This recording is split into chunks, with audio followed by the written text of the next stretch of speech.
Kia ora, welcome to episode 54 of the SWNZ Podcast, the podcast for New Zealand Star Wars fans. My name is Matt. And my name is Christy. Another great week for news from a galaxy far, far away, so let's jump in and talk Star Wars. First up in our news roundup, it's fun to be able to start talking about the Acolyte, and in particular, casting information. It's been revealed, not officially yet, but via a number of different sources before it came out through Variety.com, that Amandla Sternberg will have a lead role in the Acolyte. Now, I still don't know a lot about the Acolyte, but it's fun to sort of be moving into this space where we can have this sort of conversations. Amandla has had a number of roles over the sort of recent years, but we kind of probably most know them as playing Rue in the Hunger Games we recently watched on Netflix. So that's a fun announcement that it's somebody that we recognise, and hopefully we'll hear more about their character and other involvement moving forward. Just on the topic of the Acolyte, just a reminder that the official description for the Acolyte says that this takes place in the final days of the High Republic era.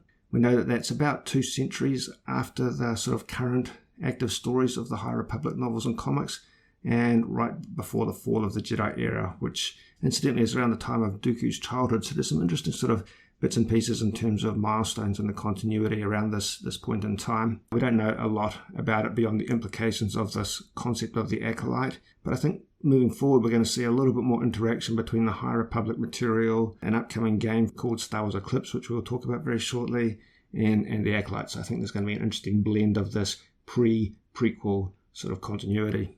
Now, the other big thing that's been quite visible since we had our last podcast is a couple of teasers for the Book of Boba Fett, counting down just over 2 weeks until the Book of Boba Fett screens on Disney Plus on December the 29th. The first teaser, well, there's been a couple of teasers actually, but the first one that came out since we last spoke in the podcast was later last week, called The Return.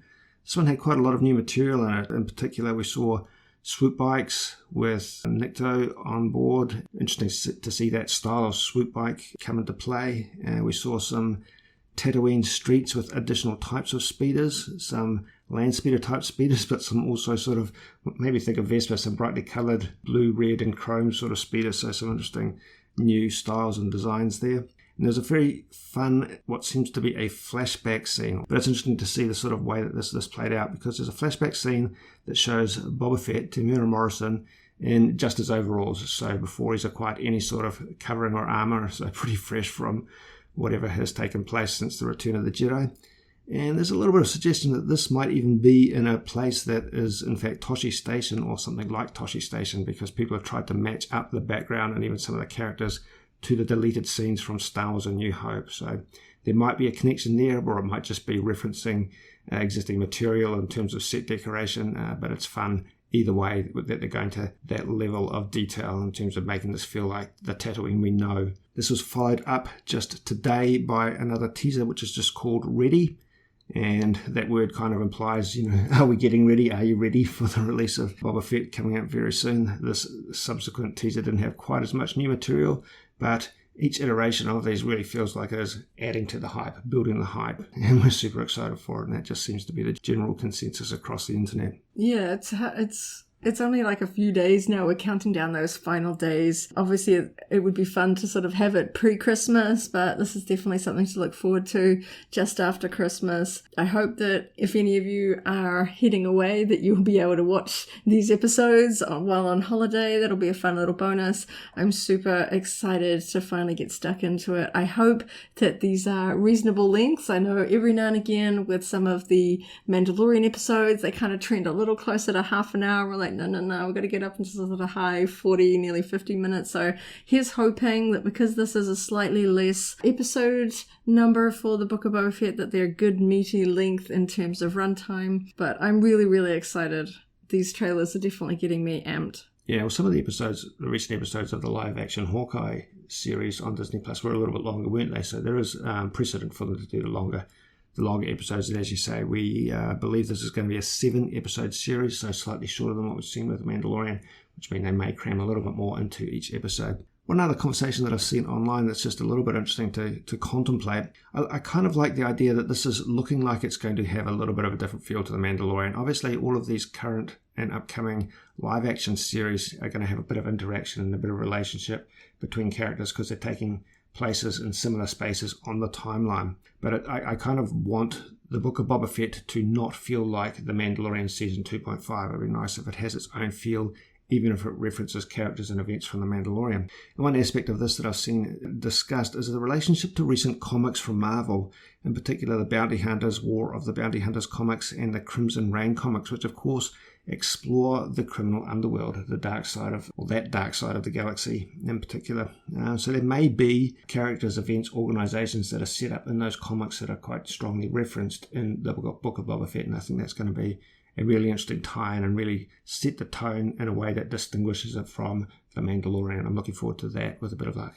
Okay, we recently had to report that the Auckland Armageddon, which would have been taking place this coming weekend, was cancelled. But about a week after that was announced, Armageddon came up with a new revelation that they would in fact be having 2 Auckland Armageddon events in 2022 for a total of 6 Armageddon events around the country in 2022. We think this is really exciting news and a good opportunity to sort of celebrate sci-fi and other pop culture, costuming, and with a bit of luck, some actual Star Wars theming associated with it. So in winter, June the 10th to the 12th, there will be a winter Auckland Armageddon, and then in spring, in the usual Labour weekend slot, there will be the standard spring Auckland Armageddon, in addition to the other Armageddon events around the country. I'll just read what the organisers of Auckland Armageddon have said about these 2 events, because there's a little bit of a different theme to each of them, and it's interesting.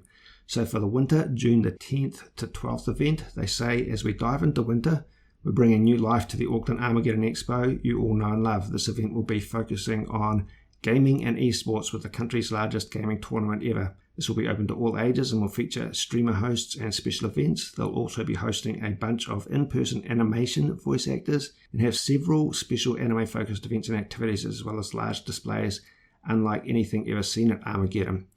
That displays comments is interesting because even though we didn't really get to the point of getting a lot of detail, we knew there were going to be some life-size pod races at the Auckland Armageddon event that was due to take place. So hopefully that will just roll over and we will see these in spring of next year. We don't have a lot of information of that at hand, but we're hoping that it will be some really fun photo opportunities. So for spring, in October the 21st to 24th, the Armageddon Expo event, the information we have about this on hand so far is also interesting. This year will be their 27th year of running New Zealand's biggest pop culture event, and they say they want to make this one as epic as possible. It'll be the Auckgeddon you're familiar with, but on a much grander scale.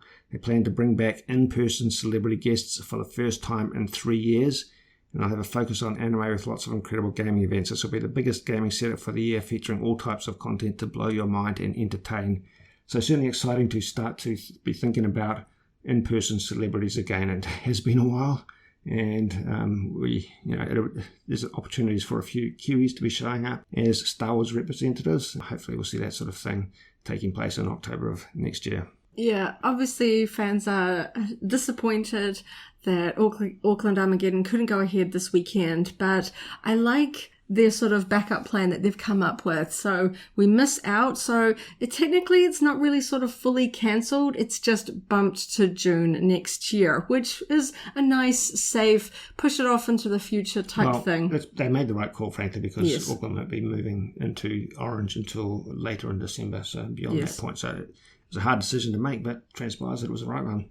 Yes, yeah. So based on these descriptions, I mean, Auckland Armageddon's held in the biggest venue of them all. You know, it's the big event. It's the one where fans from around the country come to travel to attend panels, virtual or in person, the cosplay, the shopping, the fan community. And like last year, we even had the sort of Lego exhibit off in the separate hall in sort of conjunction. So you got that to enjoy as well. There was some great Star Wars Lego displays in there. So I'm really looking forward to next year. Obviously, international travel is probably not really on the cards for a lot of us due to the complexities there at the moment. So I'm really looking forward to having lots of home events to look forward to, whether you're attending in person or following along the excitement online, looking at photos from people that went. We're certainly going to hope to try to get to a few of these and be taking all the photos. So it's going to be a fun year next year.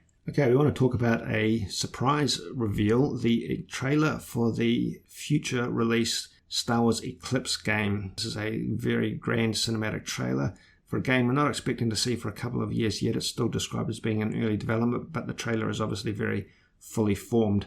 It's a game that will probably be coming out possibly as late as 2024, maybe late 2023, but we're expecting 2024 rather than getting our hopes up too much, so a little way away just yet. Do have to just pause and note this game is coming from a company called Quantic Dreams, and we're fully aware that the CEO of Quantic Dreams, David Cage, has a little bit of an unpleasant history. Won't go into it in a lot of detail here, but it is worth being aware of that because it does make it a little bit difficult to have conversations about this in a fully excited way. If you want to find out more, just search David Cage and Quantic Dreams and you'll get all the information pretty clearly because there's a lot of conversations about it on the internet. But putting that aside and just talking about the pure Star Wars content here, this is a game that's described as an action-adventure game. It may be a little bit different from some of the other Quantic Dreams games in the way it pans out.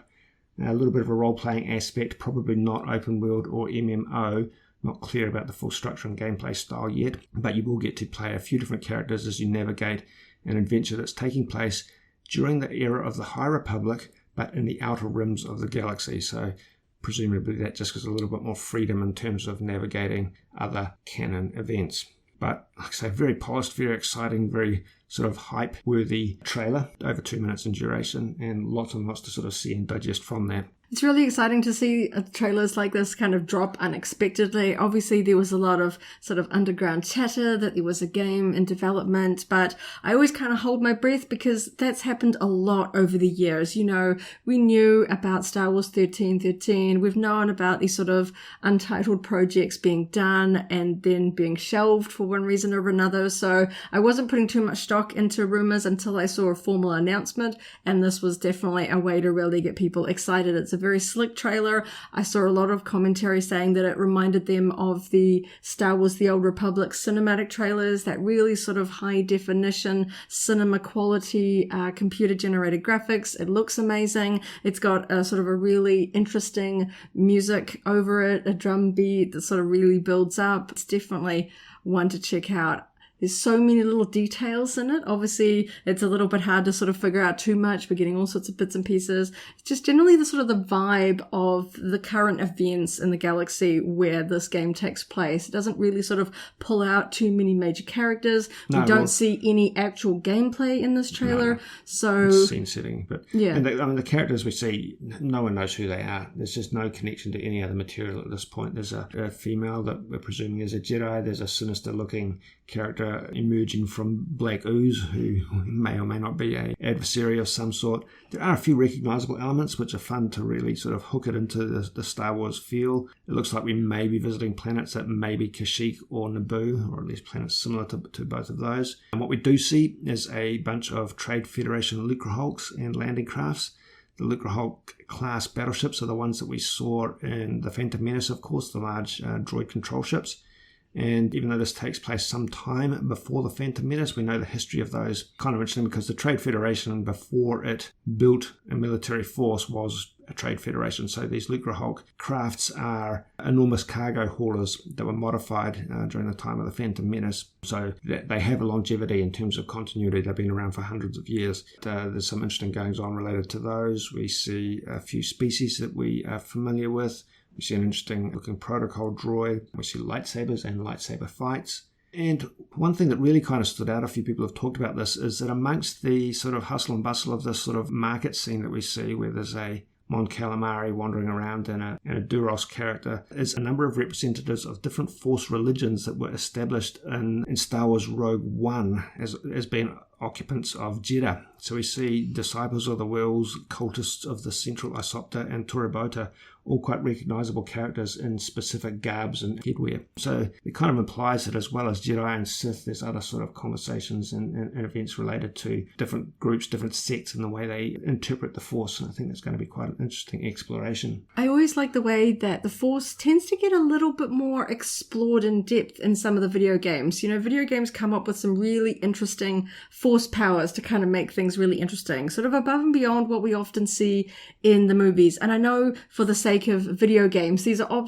often sort of exaggerated or amplified beyond what we ever see in the movies, because you want to feel powerful when you play these games. So things are sort of, force push and pull and lightning all tend to be sort of amped up. But the appearance of these sort of force religions in this game and the sort of the ominous character that we see towards the end, I'm really intrigued by what that could possibly mean, whether we see sort of a little bit more sort of exploration with that. Yeah, it's a really interesting element. Yeah. So just in terms of tying all the threads together, the High Republic era wraps up about 50 years before the Phantom Menace, the events of the Phantom Menace movie. There's speculation and or presumption that this Star Wars Eclipse video game and maybe the Acolyte, they're actually taking place in the latter days of the High Republic, so presumably almost certainly closer to the prequels than the current High Republic novels and comics and so forth.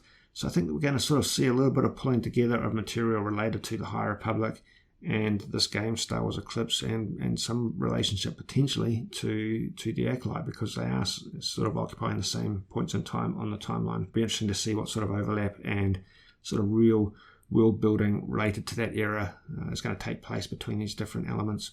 I think it was almost a little bit of a misstep, seeing as these things are kind of the prequels to the prequels, as it were. I think it was a missed opportunity to kind of announce a series, a video game, at the same time as the big High Republic launch. They didn't do it at the same time. Yeah, when they announced the High Republic, they're kind of building it up, and then when it came out that it was going to be books and comics, I know a lot of Star Wars fans just kind of like check out. It feels like too much homework. The books and comics end up being a really sort of complicated web, and it's a little bit tricky to sort of figure out where to start, what order do you read these in. So a lot of people are just like, okay, I'll just go to like Wikipedia and like read the summary just to kind of get it. But if they had announced a live action series or even an animated series and a big video game all at the same time, I think people would have been a little bit more on board with this whole sort of project, this new era, and would have sort of jumped in and go, well, maybe I do want to read a book, and maybe I do want to read some of the comics because they tie in to this same timeline. If they were going to do a live action series and a detailed video game set in the same series, that should have been part, like even if they didn't know too much of the details when they launched High Republic, they could have said, we're starting with books, we're starting here, and soon down the road there's going to be a live action series, there's going to be a video game, so start here at the start when things aren't too complicated, read the first book that comes out and follow along. The rumours that Quantic Dreams was going to be doing a High Republic era video game have been around for a while now. We didn't need to have a trailer for that tie-in to be announced. It could have just come alongside the conversations about the Lucas publishing materials. So because it's just inevitable that we think about the precedent set by Shadows of the Empire, which was a multimedia between movie story arc that involved books, video games, comics, action figures, even a music soundtrack. And it was easy to consume. There were lots of little bits and pieces, but you knew how it fit together. I mean, I don't mind a complex story, but I don't love having to really struggle to work out how to source all the different materials in order to get a complete picture of the story. So there is a way, there is a wrong way to do things in terms of making it overly complex to work out which comics to read in which order and which novels to read in which order and how they necessarily relate together. There could have been something on Disney Plus, animated or live action, that is just a little bit of an overview that establishes the main characters of the High Republic novels. We had a conversation prior to this podcast about how in Star Wars Visions, there were a couple of instances where relationships between masters and apprentices were sort of set up without necessarily embroiling themselves in the complexities of the bigger picture of the galaxy. They were just simple tasks that were being undertaken that really sort of did set a scene and tell a story, and they could have done that with some of the key characters of the High Republic that would have just given people a taster and an introduction. Because the High Republic's about sort of the heyday of the Jedi, when they weren't fighting wars like in the Clone Wars. They were just, master and apprentices being sent off to some planet to solve a dispute, to settle the peace. They are keepers of the peace, so as you mentioned, in Visions, the episode The Elder, where we see a master and apprentice checking out, something a little bit unknown, and ultimately, having a lightsaber battle.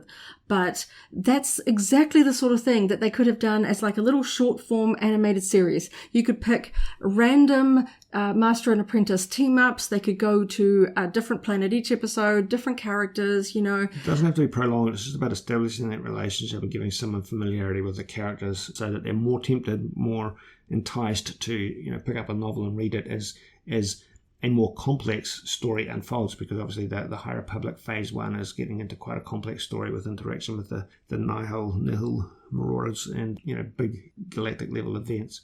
I know that if you're really into books, you can dive into anything and get straight into it. I know that for a lot of Star Wars fans, if you're primarily in it for the movies and the live action and even the animated series, if the book doesn't have a character or a hook that you're familiar with, it can get a little bit hard to kind of get into all these new characters, figuring out who everybody is, and especially that this is a completely new timeline period, starting with simple sort of text books where you're like, okay, is this a new species? And I'm not really sure what they look like. There's all these different people, you don't really know what the ships look like and stuff like that. And so you're like, okay, so now I've got to jump across and start going into all the comics. And that's, a little bit more homework.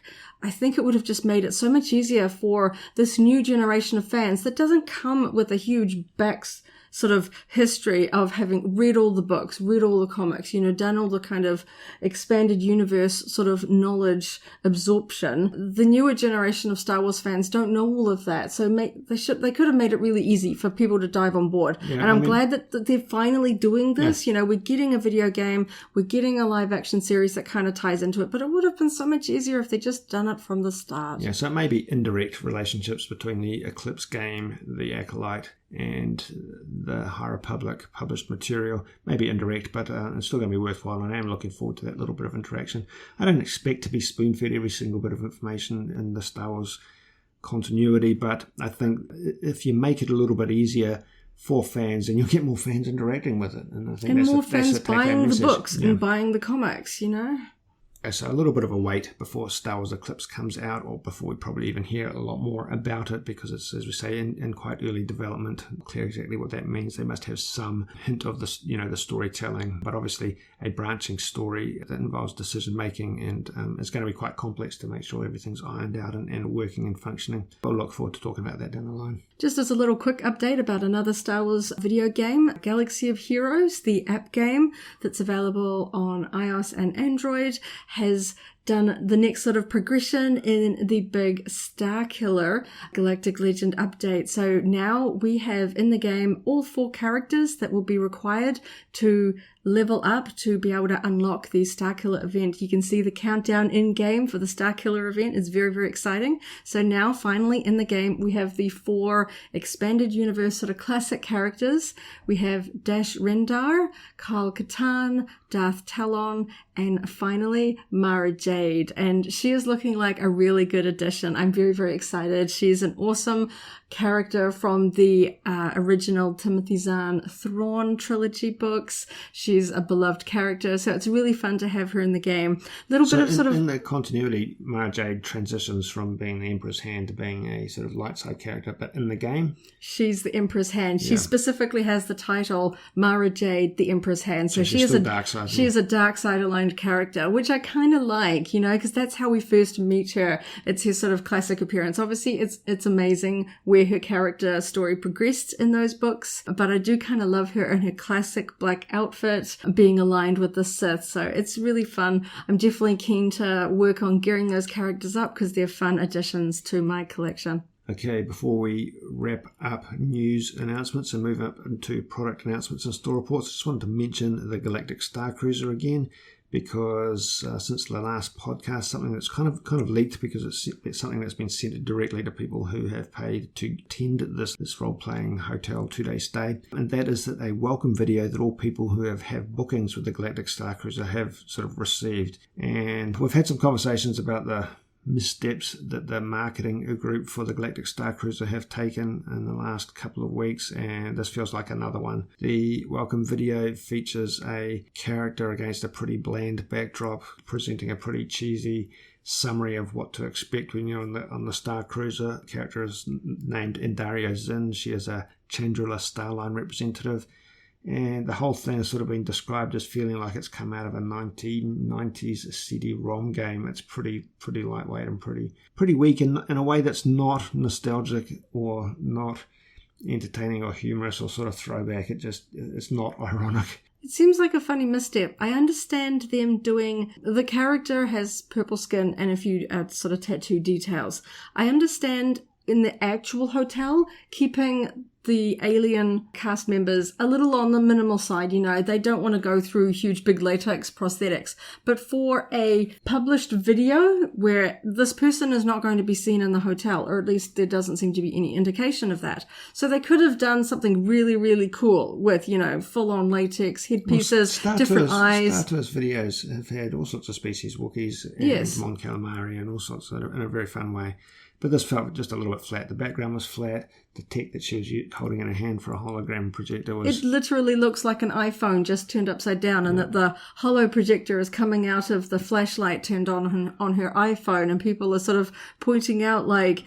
They're trying to wow people and make sure that they don't cancel their bookings, because that's the other point, is that previously people would scroll through the days that are available and it was all booked out for about a good 6 months.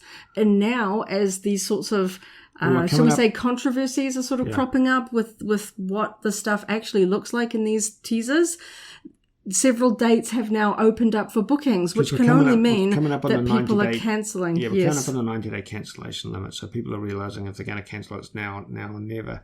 If they don't cancel now, they'll be stuck with losing a deposit or whatever. So there are slots opening up for the very early bookings, very early flights, because people are cancelling. They are being rebooked, they are being taken up again, so it's unlikely that we'll have completely empty ones, but people are changing their minds based on the material that's coming out. Now, as we've said before, we're not trying to bag on this. We don't enjoy being negative about Star Wars content. We want this to succeed. But the missteps and the corners that have been cut are a little bit curious. And we'll wait and see, after the first few groups of people have gone through it all to really make an interpretation and a judgment of it all. But I think it's fair to say, even if it ends up being really, really well done, that the marketing to date has just been a little bit underwhelming and a little bit confusing in terms of why they've taken some of the paths that they've taken. Yeah, I see all sorts of discussions in the YouTube comments on people sort of dissecting these videos. Some people are like, why didn't they just use the established Star Tours idea? There's already sort of a visual feel to Star Tours that Disney park guests and Star Wars fans are quite familiar with on the whole. It would have fit if this was just like a bigger version of a Star Tours kind of spacecraft. Or, why didn't they just do original trilogy so you could have like Vader coming to go check on board and sort of march down the hallways and stuff like that. There could have been some really fun ideas, taking some sort of existing things that were already there rather than trying to create this whole new original thing.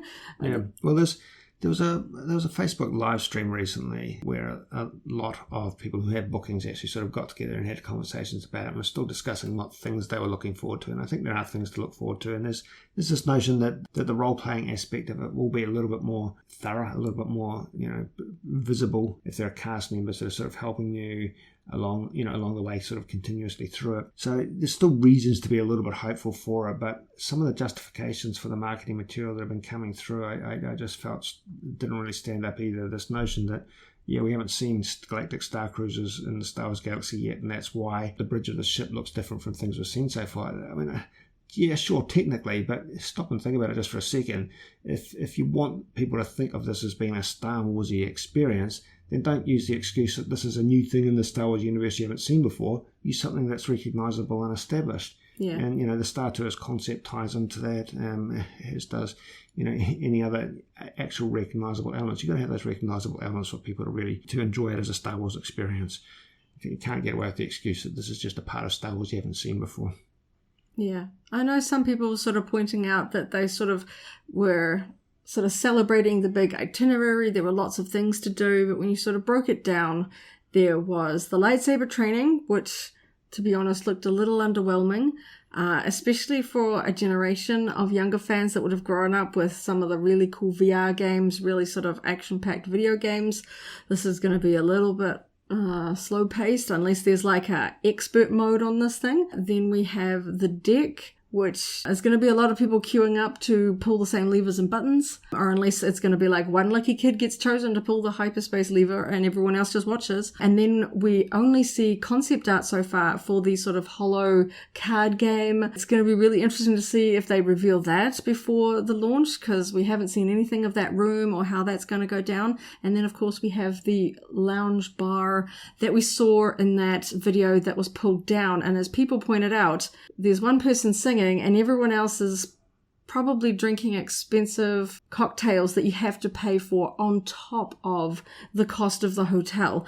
Generally speaking, wherever you go, alcohol's never included in the price. They will give you base drinks, and if you want alcohol and cocktails, wine, beer, that's always on top of the price. And you know that's the way it works at Disney. So everyone in that room, if you want to sit and relax, it's like Ogre's Cantina. You go in there to spend more money. And this is a pretty already expensive thing. So it's not really an activity.